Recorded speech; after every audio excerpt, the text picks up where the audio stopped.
విచ్చేసిన మీడియా వారికి అండ్ అలాగే మా టీమ్ మెంబర్స్, మా ప్రొడ్యూసర్ బనీవాసన, వికీ అన్న, మా ఎగ్జిక్యూటివ్ ప్రొడ్యూసర్ ఎస్కేఎన్, మా డైరెక్టర్ మారుతి గారు, కెమెరామెన్ జయ్ గారు అండ్ కేకే గారు లిరిసిస్ట్ అండ్ మా హీరోయిన్ రాశి.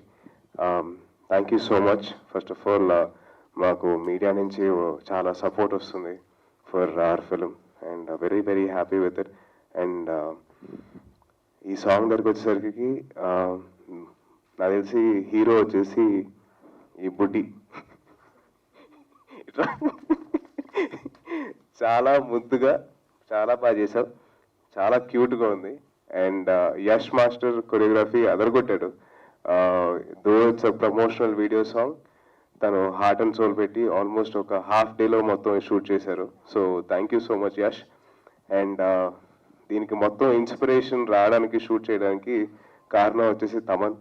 ఈ గేవ్ ఎక్సలెంట్ మ్యూజిక్ అండి, చాలా బాగా ఇచ్చాడు మ్యూజిక్ మా సినిమాకి. ఆల్మోస్ట్ 5 సాంగ్స్ డిఫరెంట్ వేరియేషన్స్లో ఎమోషనల్ సాంగ్స్ ఇచ్చాడు, ఎంజాయ్ చేస్తున్న సాంగ్స్ ఇచ్చాడు. So really like to thank him whole heartedly.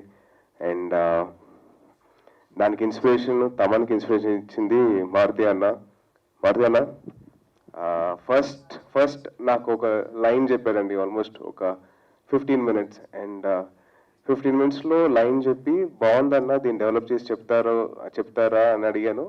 ఒక 3-4 days టైం తీసుకొని 1 weekలో కంప్లీట్ చేసి నాకు పిలిచి ఫుల్ నరేషన్ ఇచ్చారండి. And I was blown away అండి. For each and every character, దాంట్లో సత్యరాజ్ గారు కానివ్వండి, రావు రమేష్ గారి క్యారెక్టర్ కానివ్వండి, అసలు నా క్యారెక్టర్ కానివ్వండి, రాషీది కానివ్వండి, ఇట్ వాజ్ అందరికీ ఒక సర్టన్ స్టేజ్లో వాళ్ళు ఎంత బాగా పర్ఫామ్ చేయడానికి స్కోప్ ఉందంటే అంత బాగా సెట్ చేశారు స్టేజ్ని.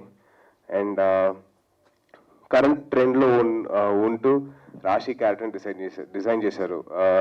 టిక్ టాక్ స్టార్ అని, టిక్ టాక్ సెలబ్రిటీ అని, ఇన్స్టాగ్రామ్ సెలబ్రిటీ అని. అండ్ బెల్లం శ్రీదేవి తర్వాత ఏంజల్ ఆర్ నా క్యారెక్టర్ అందరికీ గుర్తుండిపోతుంది. I'm very sure about this. Congratulations రాశి బిఫోర్ ఇన్ హ్యాండ్.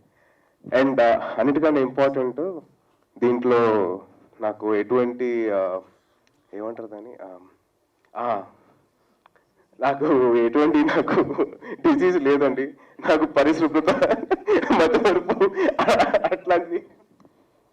అట్లాంటిది ఏం లేదు. Pure family entertainer.